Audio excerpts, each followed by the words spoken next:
Hey, okay. Part 3, Story 3, The Animals Move In.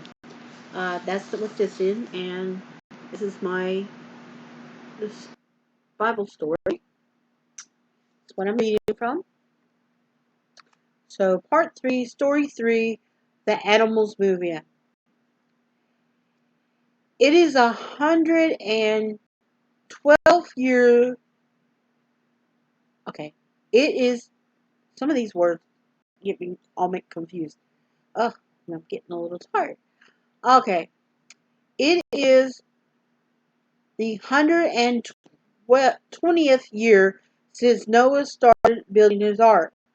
The great ship was finished. 60 feet high and 600 feet long, it was it had become a landmark, visible for miles in every direction. Everybody knew about it, although all have become so used to it they didn't even bother to go near to it anymore. They only pointed at it with a smile and said, Noah's folly. The vast ship itself looked gaunt and deserted, gaunt and deserted, for only Noah remains with it and his family.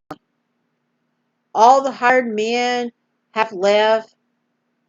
They have just worked for their pay, and now the job is over. They have gone home.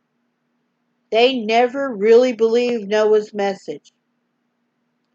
The great door of the ark stands open, as if inviting everybody to enter and find safety, but nobody comes.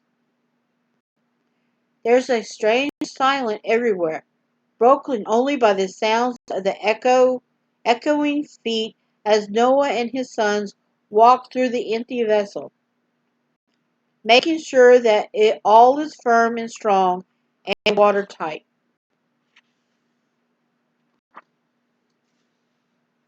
And go to the next page. For 120 years, the old patriarch was preaching and preached of the coming destruction. But now nowhere is so peaceful as here around the ark. Not even a sound of a saw or a hammer can be heard. Could it be that Noah had made a mistake? Could he have misunderstood what God said to him? Perhaps nothing will happen after all. Perhaps he wasted his time and his money. Perhaps the ark will just rot away where it stands. But look, something is happening. See? Those animals over there. They seem to be walking toward the ark. They are. And now others are coming from all directions. What can that mean? Now people are running and watching the amazing sight as animals of every kind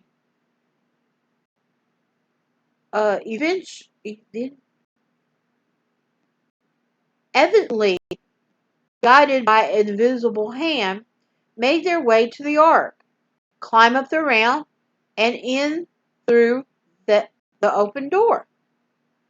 Great elephants are lumbering up and creaking up the creaking timbers, followed by the growling tigers, grunting bears, and bleating sheep. Bleating, ble, yeah, bleating, bleat, bat, blat, blatting, BLEATING sheep. Got these funny words. 1953 words. Okay. Behold them, behind them the zebras, antelope, kangaroo, pandas, donkeys, goats, and a host of others, while squirrels, possums, it says opossums, but I like to say possums because I'm southern, possums, beavers, chipmunks, and all sorts of creatures go scurrying along in between. What a sight! Nothing like it ever happened before. Yet, even now, the people who are looking on, even now, the people who are looking on in astonishment don't understand. They think it is all very funny. Noah, they said, had decided to turn the ark into a zoo. Seeing he didn't get, seeing he couldn't get it to be like, seeing he couldn't get it to float. But as the last animal passes through the door, Noah comes to the side of the ark and make a final plea to the people to follow them in. There's going to be a great flood, he cries. And let me show you the illustration. And it's a full illustration. Now I remember this. Noah and the animals going up to the ark.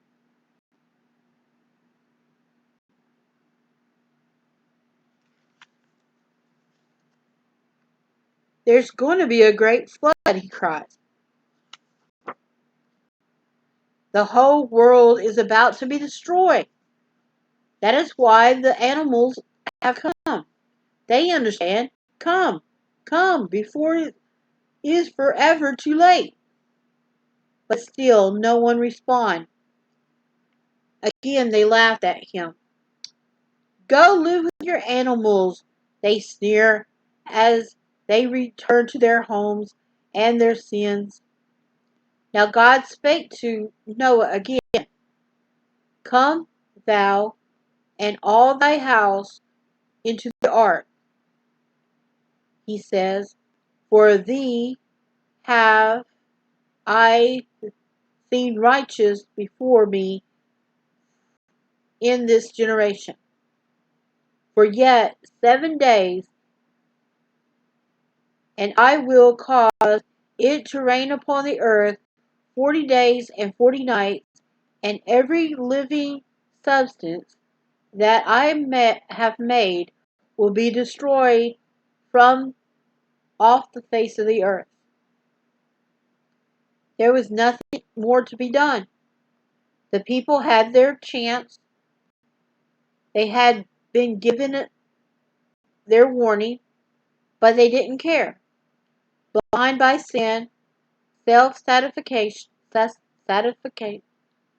satisfied, self-satisfied, and set in their evil ways, they didn't even want to be saved.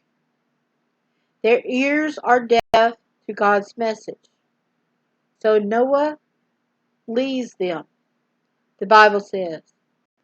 And Noah went in, and his sons, and his wife, and his sons' wives with him, into the ark because of the waters of the flood, of clean beasts, and of beasts that are not clean, and of fowl, and of everything that creepeth upon the earth.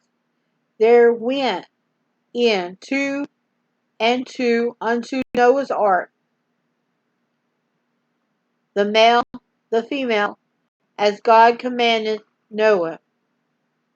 And the Lord shut him in, as a great door closes suddenly and mysteriously shut by an unseen hand. Noah catches one last glimpse of the beautiful world outside, and the world he will never see again. And that's the end of part 3, story 3. And of course, down at the bottom, it has an illustration, full page. It goes on to the next one, the next story. And we'll go to the next.